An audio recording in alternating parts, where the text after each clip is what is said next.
Good afternoon. Welcome to Preservation Connecticut Spring 2023 series talking about preservation, our noontime chats about everything preservation. I'm Jane Montanaro, Executive Director of Preservation Connecticut, and I'm pleased to be your host. Today we are chatting about funding for rural resources with Tricia Anderson and Jessica DeBarros from the U.S. Department of Agriculture. But before I hand the controls over to Tricia and Jessica, let me give you a brief introduction into Preservation Connecticut. Preservation Connecticut is the statewide private nonprofit historic preservation organization founded in 1975 by a special act of the Connecticut General Assembly as the Connecticut Trust for Historic Preservation to preserve, protect, and promote the buildings, sites, and landscapes that contribute to the heritage and vitality of Connecticut's communities.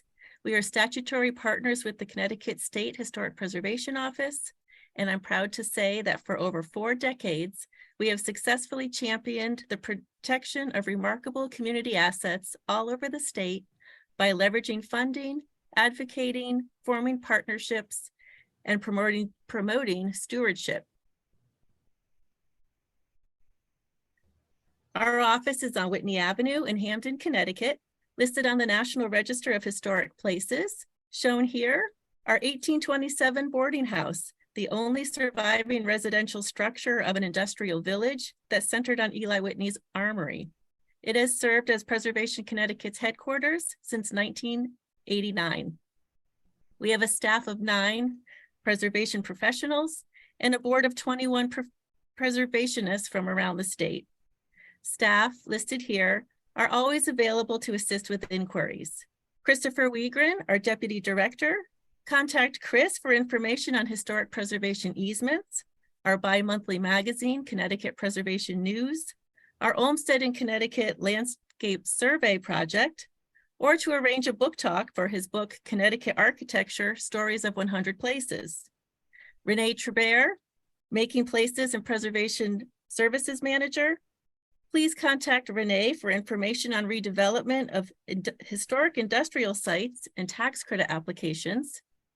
Jordan Sorensen is our Development and Special Projects Manager.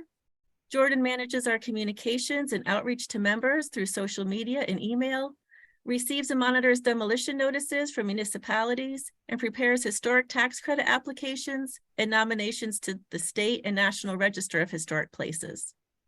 Kristen Hopewood, Development Assistant, manages all of the inquiries that come through our websites, provides member services, arranges special events, and is the editor of our Historic Properties Exchange, a free listing of threatened historic properties. And finally, our team of circuit riders, Brad Scheid, Mike Farino, Stacy Barrow, and Stefan Danchuk, provide immediate boots-on-the-ground service to homeowners, developers, municipal leaders, nonprofit organizations, museums, historic district commissions, and more, with an array of preservation technical assistance, including community organizing, prioritizing maintenance and repairs, historic designations, funding, and archaeology. These chats have provided an opportunity to explore a variety of preservation issues and meet with so many new partners and players in the field. And we've been able to connect with the public and hear what's on your mind. Please feel free to use the chat feature to ask questions or ask questions directly at the end of the presentation, or of course, contact us afterwards for a call or a site visit. A sneak peek at next week's talk, May 10th, the Builder Book, Carpenters, Masons, and Contractors in Historic New Haven. And now I'm going to hand the controls over to Tricia and Jessica from the U.S. Department of Agriculture, and my slide here has their contact information, and I will stop screen sharing so they can share their screens with us. Welcome, Jessica and Tricia. Thank you, Jane, and thank you for having us. I'm going to attempt to share my screen and see how that goes.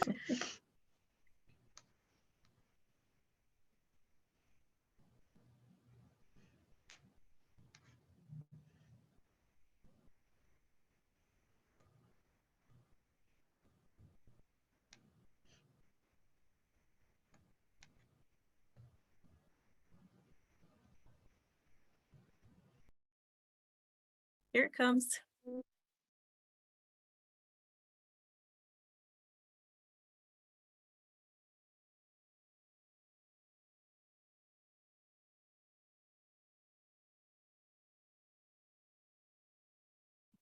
Oh, Trisha, you're muted.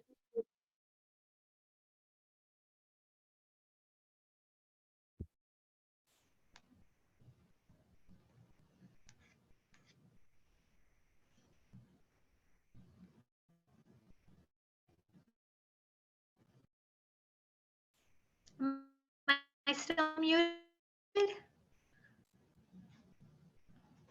We can hear you, but we've lost your video.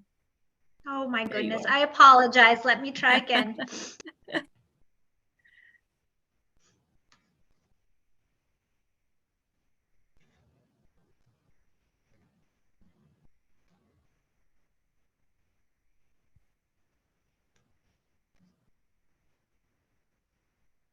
you able to see now and hear me?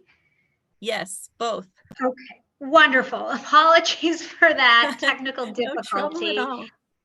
Okay, so I've been asked to speak a little bit about some of our key programs that may intersect with your area of interest.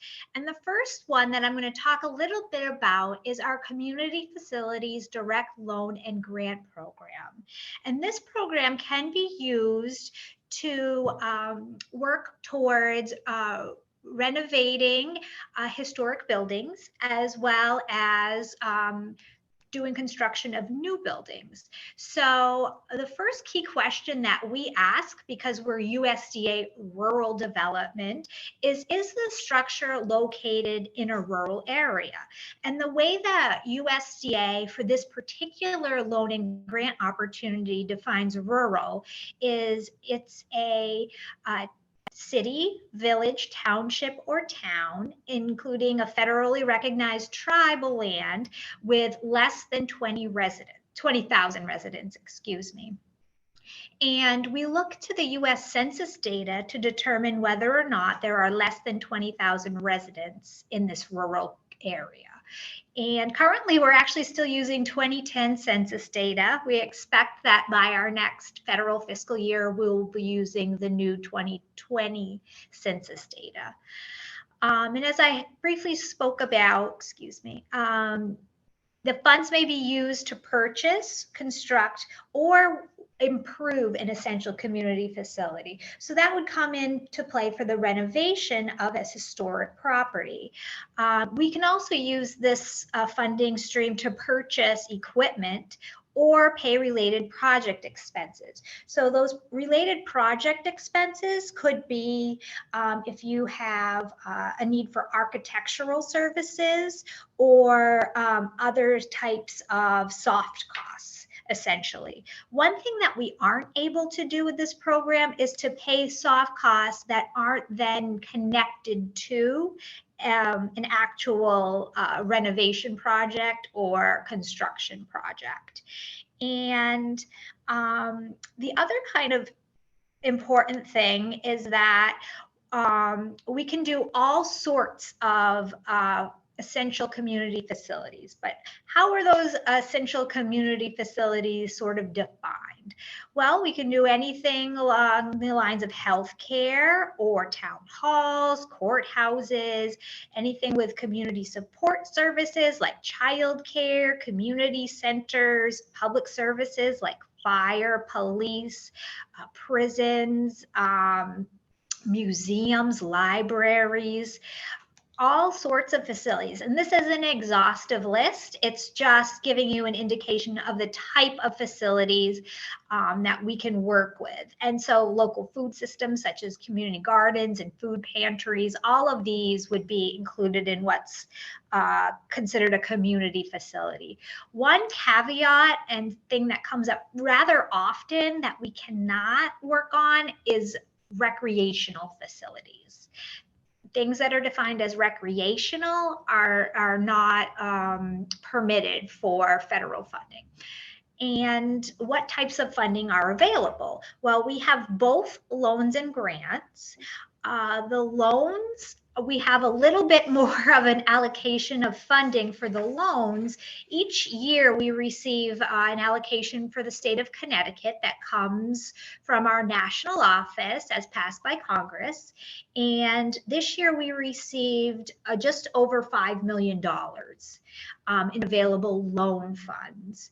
And the current interest rate attached to those loan funds is 3.75%. So it's a competitive rate. And the thing that does make it attractive to municipalities is that those loans can be amortized over 40 years, which is a bit longer than a traditional lender might be able to allow. So it makes it more attractive by lowering those payments. And then as far as grants, unfortunately, in Connecticut, we don't receive as large of an allocation as we would love to see. We only receive each year about $200,000. This year it was a little bit lower at $139,000. But the good news is we receive funding for this program every year. And so it's something that we can count on as far as receiving grants.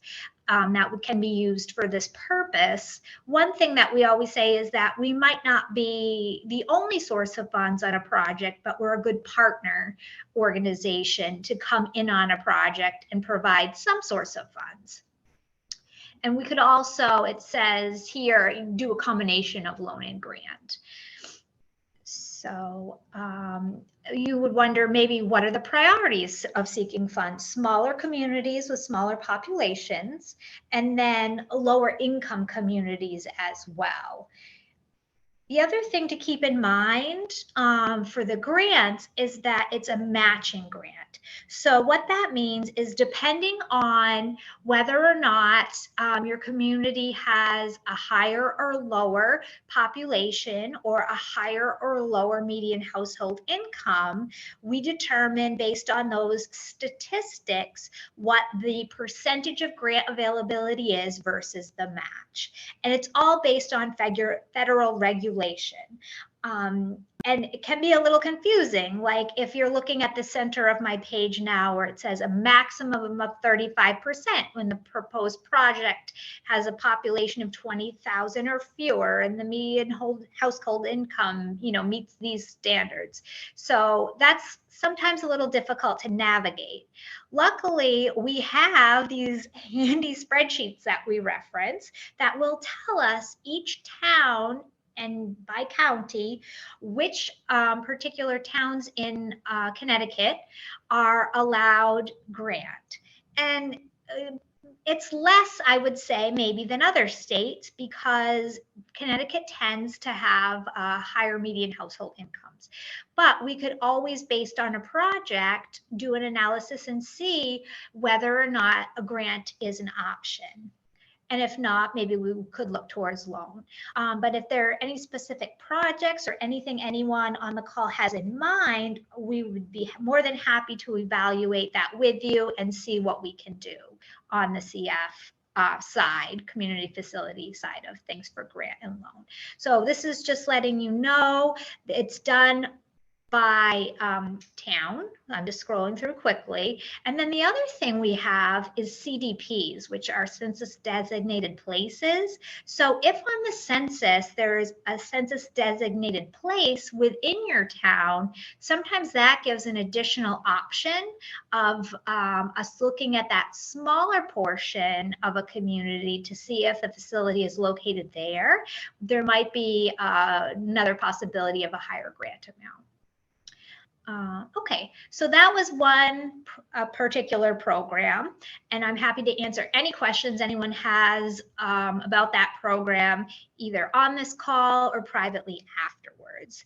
The other program that I was asked to talk a bit about is our single family housing repair loan and grant. And so this would be more for an individual homeowner who's looking to make repairs to their own property. Again, properties must be located in an eligible rural area because we are rural development.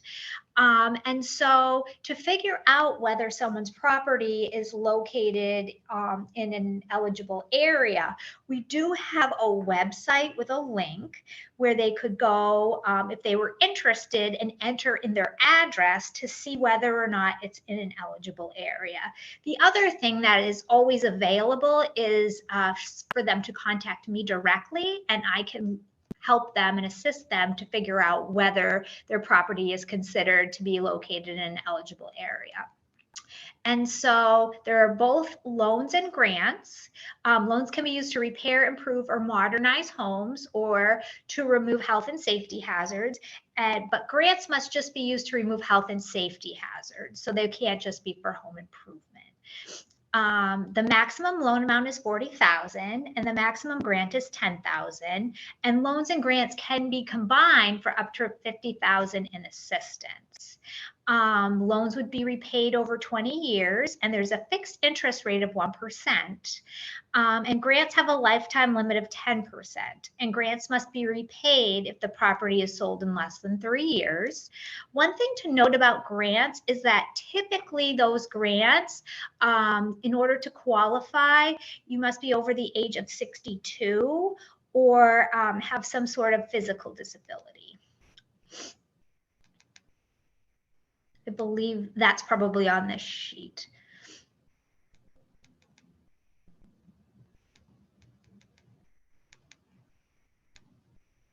And there are some other requirements that, you know, the home be modest in size and so on and so forth. And that the home not be used for income producing activities and the market value be within a certain range. But if there's anyone who is interested in that sort of product, we can always go through your particular scenario or someone that you know may be interested through their particular scenario at our office and figure out if they would be a qualified applicant. Similarly, I was asked to talk about our single family loans as well.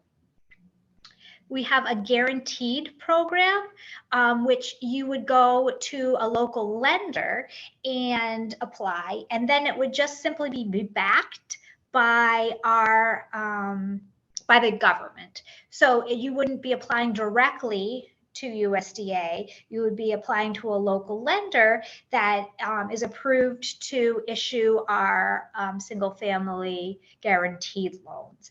And then they would seek a guarantee from USDA. And we can talk more about that program if someone is particularly interested in it.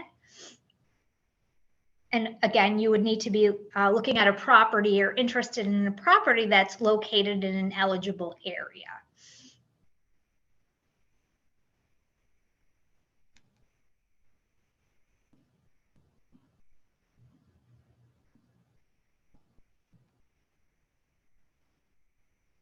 I think that was the end of the few programs that I wanted to discuss. I do think I missed and went by our direct loan program. So I just want to touch on that really quickly. We also have a rural home loan for people who are looking for a home that is decent and safe, and they're unable to obtain a loan from other sources. If they've applied to a bank and they have been denied, or they you know, are looking for a home, but it's difficult to obtain a loan from a traditional lender. So this would be generally for lower income people who want to buy a home. So for this program, you might not be able to go the route of going to your local lender and receiving a guarantee from USDA, but you might be able to apply to USDA directly based on your incomes and your qualifications of having a good credit history. And so you would apply directly to USDA for what is known as our 502 direct loan program, or someone that you may know might be interested in this particular product.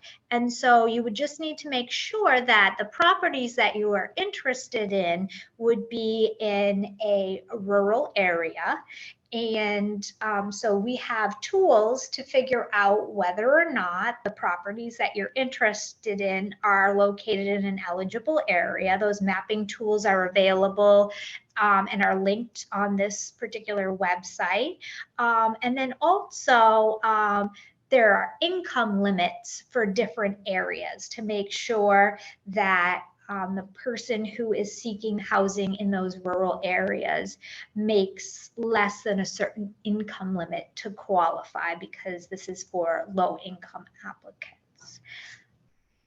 So with that, if anyone has any questions, I'm more than happy to answer them specifically afterwards or to connect offline. But I'm going to turn this over to Jessica so she can talk about our energy programs. I'm just going to stop sharing my screen. Thank you, Trisha. I did get kicked out of the call earlier, so if that happens again, I might just jump back in. Don't freak out. But I did want to just say that just in case it does happen. Fingers crossed it doesn't, though. I'm just going to share my screen really fast. 1 second.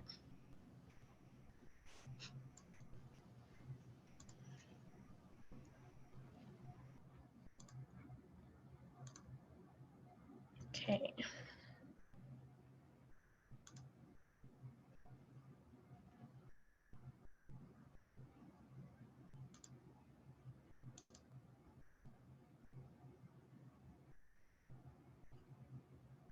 Oops, that's the wrong one.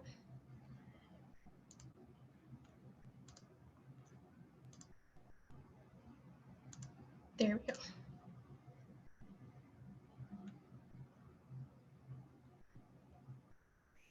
I am new to Zoom, so please let me know if you can see my screen. Yes, we can see your screen and hear you perfectly. Okay, perfect. Okay, so I think it might be timed. It's moving on me, so we'll just keep going back. So my name is Jessica. I am a loan specialist here at USDA, and I mainly work in the energy program, but today I will be focusing on the REAP program.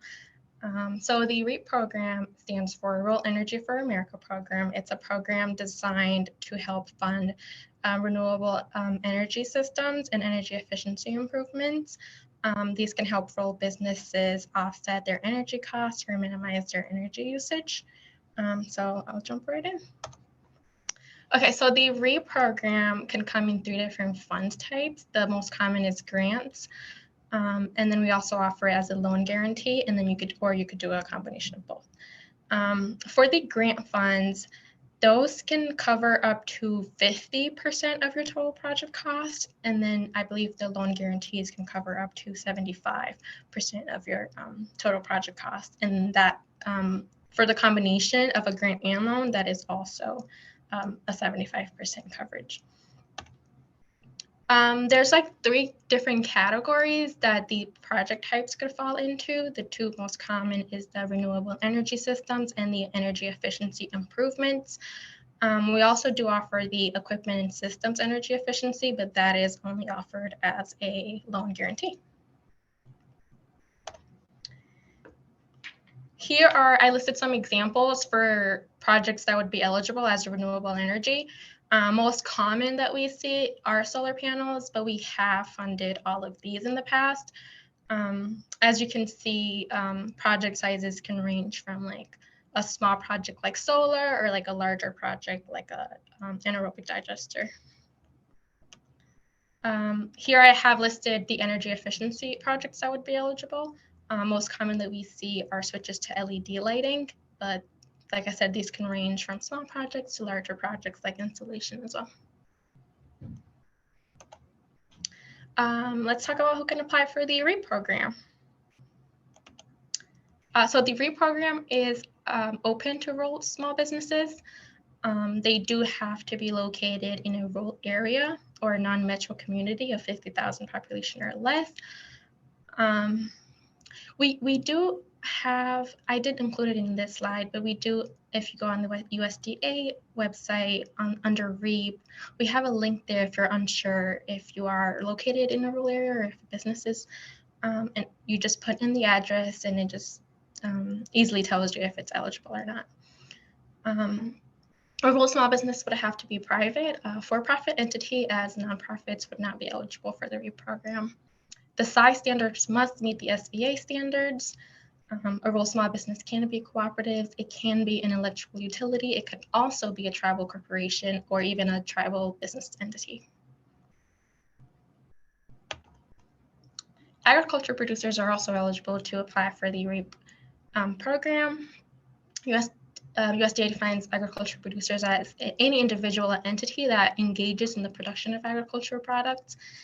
These can range from crops, livestock, agriculture, forestry operations, nurseries, and dairies. Now, to be eligible as an agricultural producer, you do have to receive majority of your gross income from that agricultural production. And so you would just divide your agricultural production income by your total gross income, and it would have to be more than 50. It would have to be 50 or more.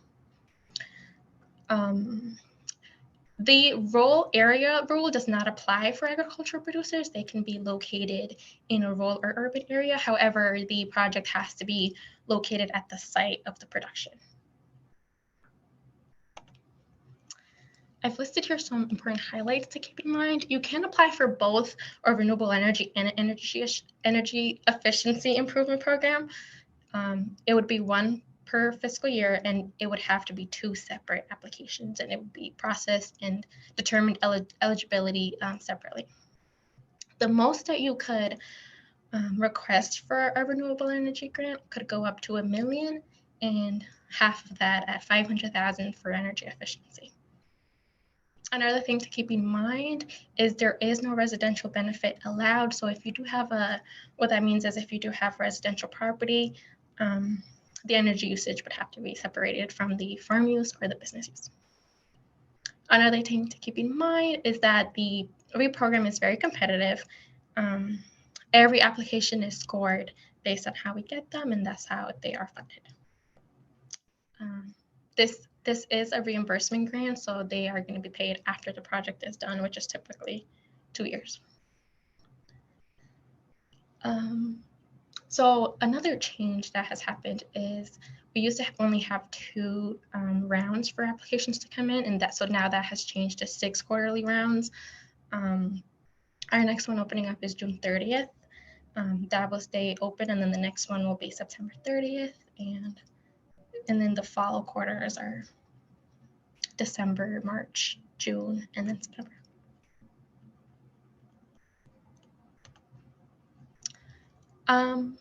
I've included here some funds that the grants could be used for. So an eligible project cost would be for equipment. Those can be new or refurbished.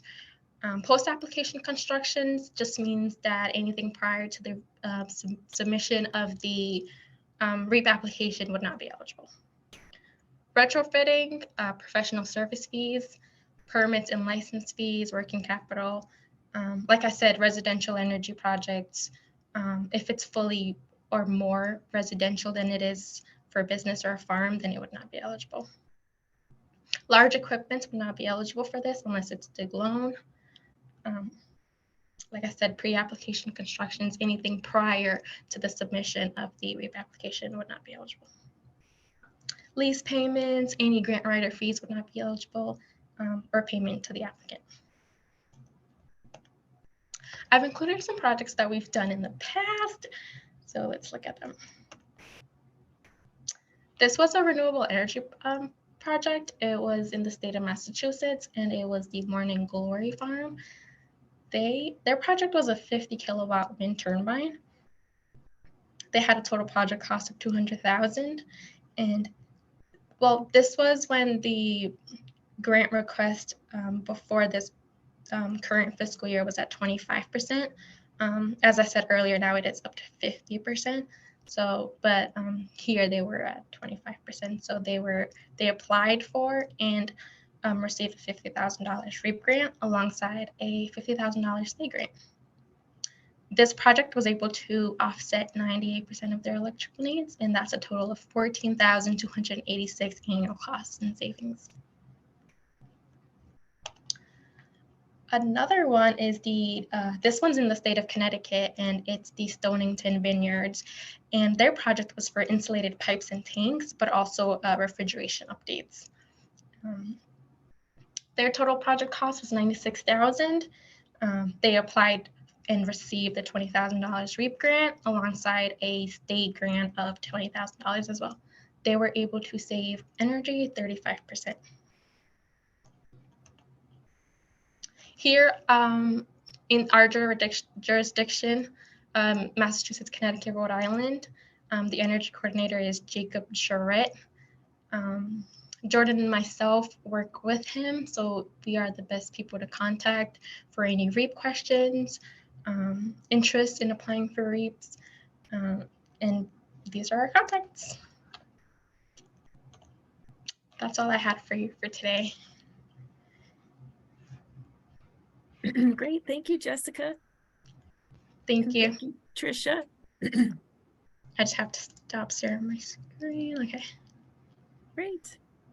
So I'll open it up to any questions that any of our attendees may want to discuss.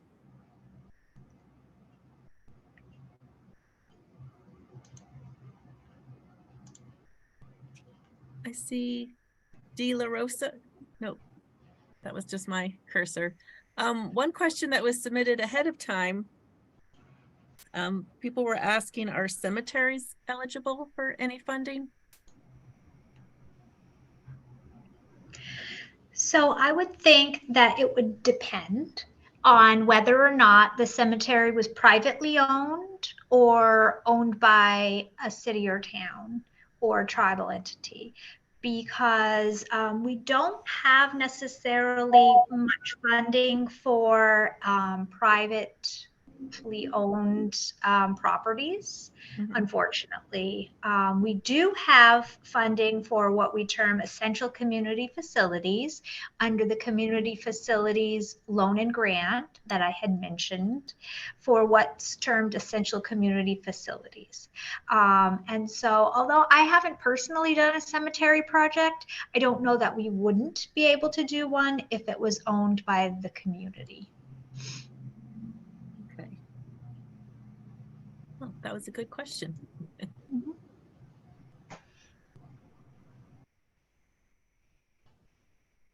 Carol Baldwin, go ahead and ask your question.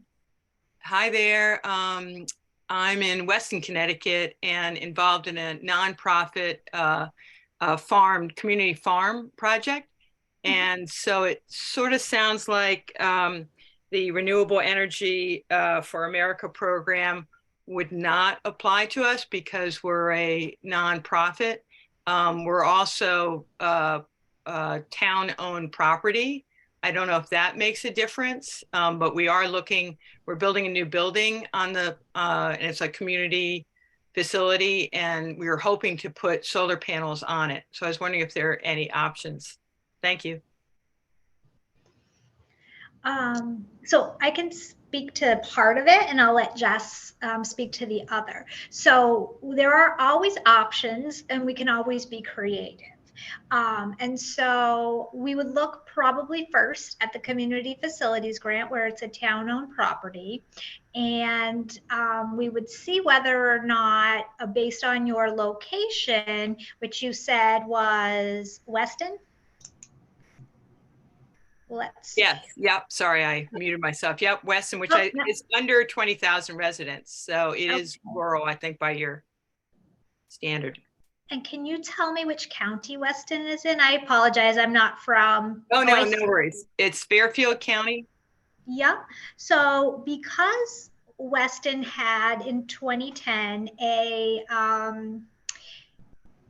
median household income of over 200,000, it would not be considered community facilities grant eligible because the median household income would be beyond what the state's non-metro income was, which was 88,000.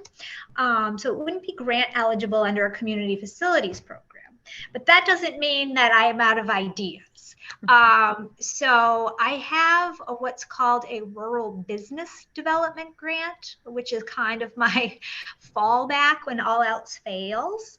And so I would say connect with me offline on that one, because it's town owned and you said you're a nonprofit, right? That's right. We can be creative and we can figure out how this is contributing in whatever way to business development in your area. I'm sure we can be creative. And then, so with our rural business development grant, which I know we haven't spoken about and wasn't the focus of my presentation, that's a grant opportunity that opens once a year. And we were actually undersubscribed in Connecticut this past year. The grants aren't huge, I have to warn you. They'd probably be under 50,000. However, it is funded every year. And so I would say we could try to look at that one. Okay, great. Thank you. And I'll connect with you offline then. Thank you so much, Tracy. Okay. Trisha, sorry. Yes, that's okay.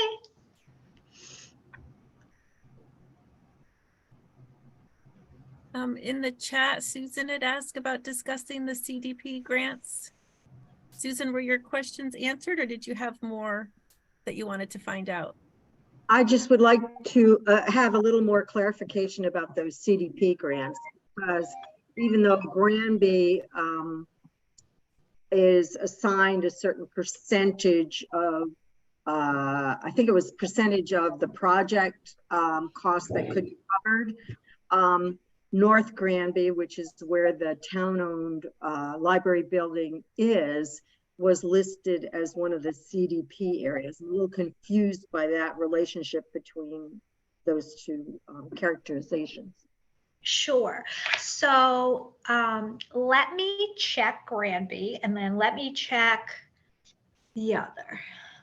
North Granby was on the GDP list, but those went through pretty quick and I didn't. Oh, yes. No, I know. I scrolled really quickly.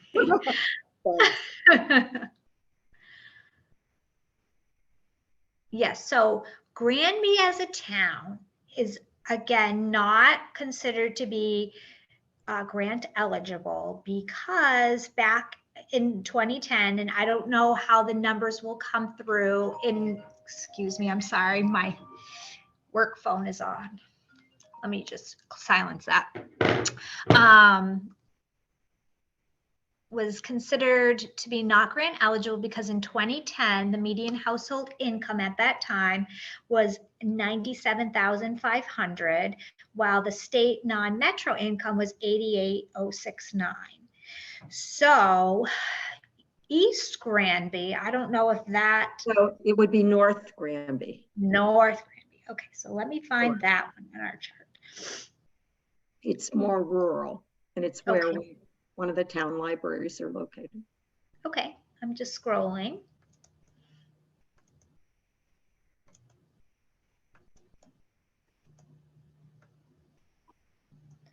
Yeah, so North Granby is also, because there the population is only 1,944, but well, fortunately for the people living there, but unfortunately for grant purposes, the median household income was $112,353, which is higher than $88,069. So it wouldn't be considered grant eligible. Okay. However, I mean, I don't know where East Granby is, but we can always. Yeah, East Granby is a totally different town. Yeah. It's a totally different town. Okay. Yeah. We can always try to work on something. Okay. We'll put it that way. Okay. Okay. Thank you. Yes.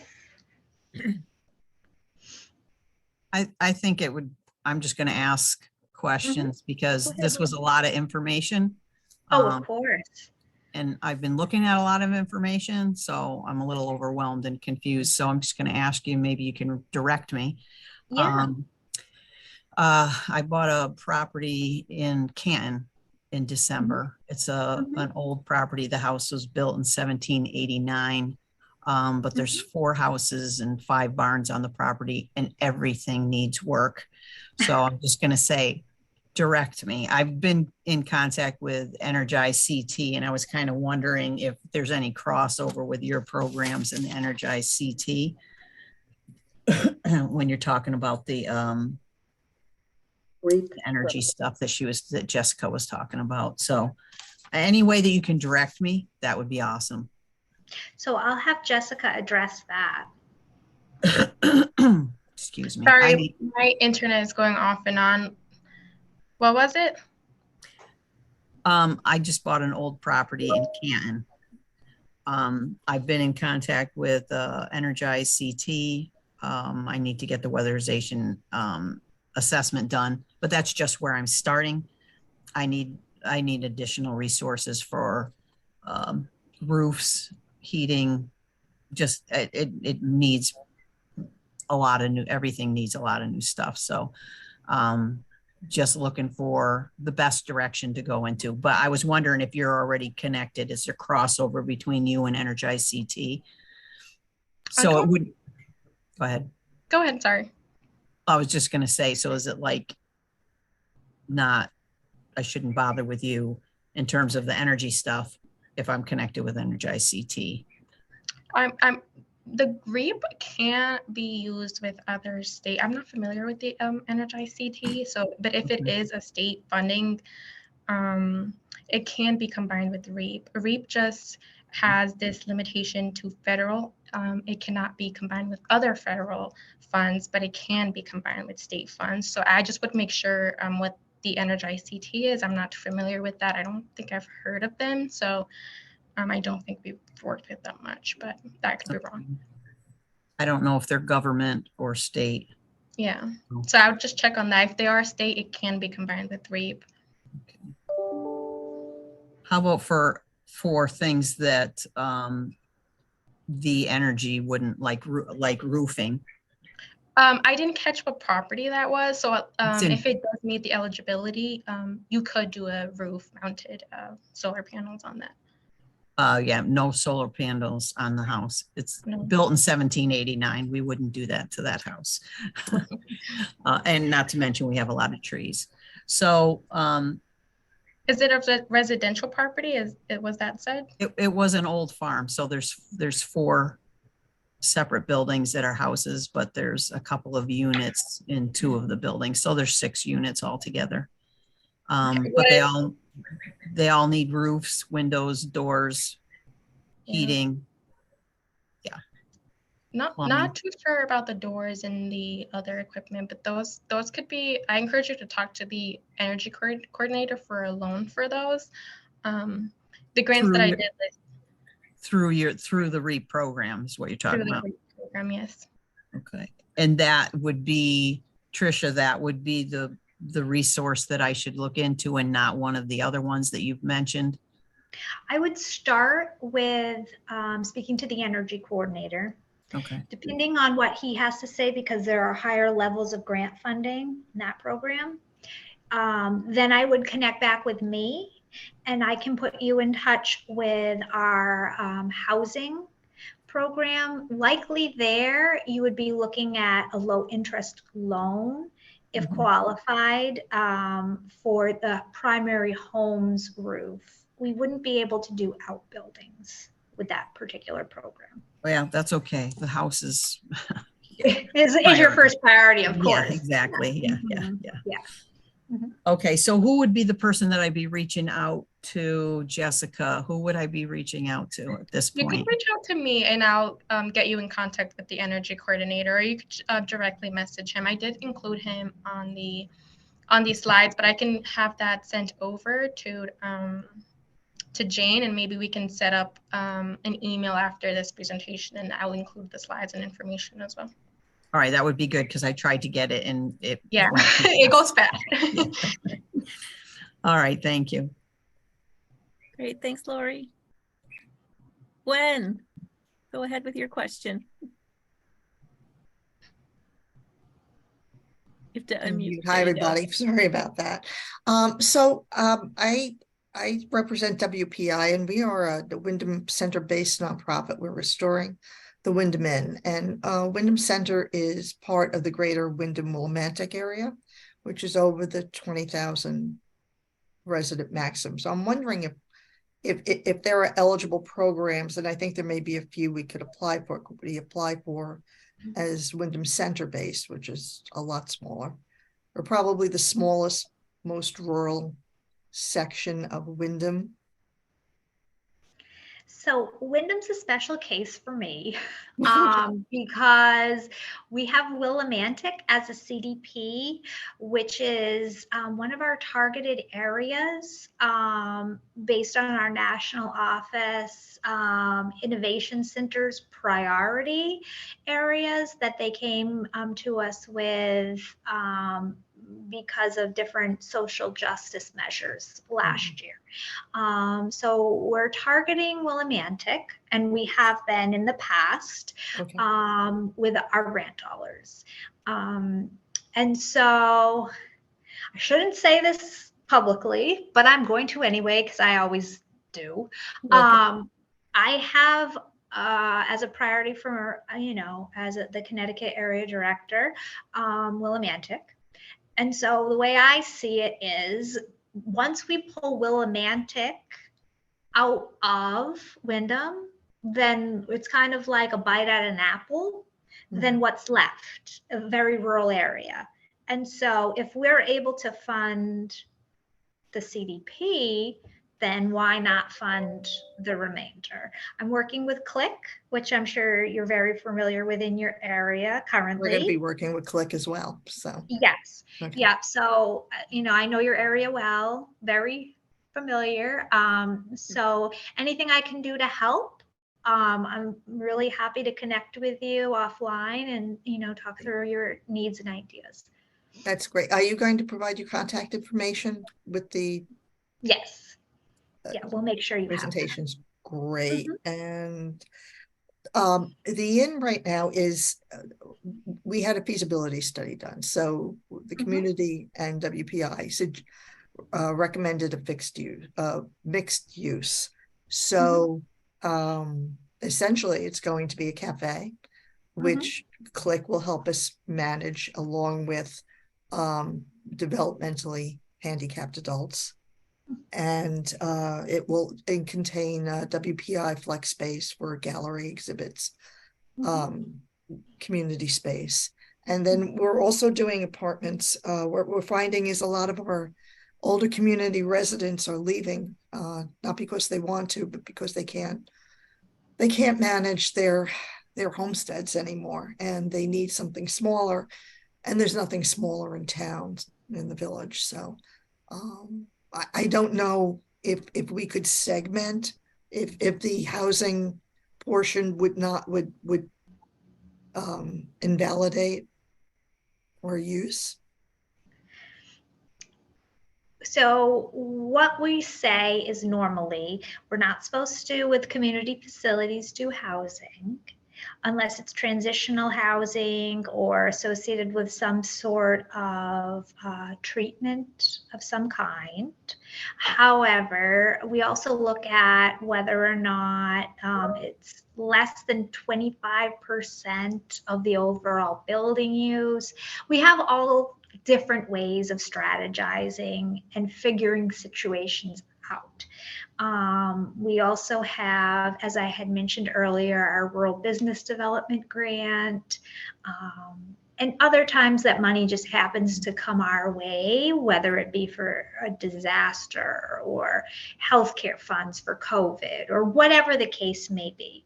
So it's always to everyone's advantage, I think, to know what's out there and available, and to know who's out there and trying to help.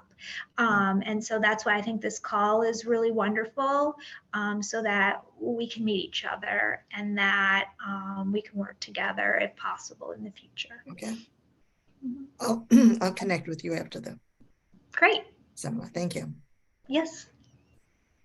Great, thanks, Gwen. Thank you, Jane. There was a question in the chat. Can the rural business grant be used for a firehouse? Also to layer funding in addition to possible community facilities grant? This is in Norfolk, Connecticut. So I would say the answer should be no. However, it depends on how creative you can be, want to be, in your writing. So long as we can say it's in a rural area and there's some sort of rural business development component to whatever you're doing, then yes. So I don't know what the firefighters do. That might be, developing business in the area. Do they go out into the community? Does the community use that facility ever for anything? Meetings, trainings, we can figure it out, is what I would say. I never like to say no to anything if I don't have to. So basically contact you. Right. Let's figure it out is always what I say. Unless we can. Yeah. And Susan added that another resource for rural property loans is the Federal Land Bank, farm credit based in Enfield. They were instrumental in helping projects on their farm. Great. Thank you, Susan.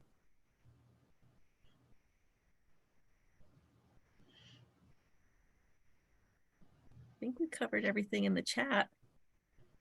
Did anyone else have a question?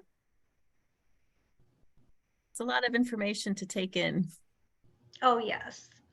Which is why we'll make sure that everyone has Jess and my contact information. And if you have a project idea, just run it by us. I always tell everyone the worst case scenario is someone has to say no, but it won't be me.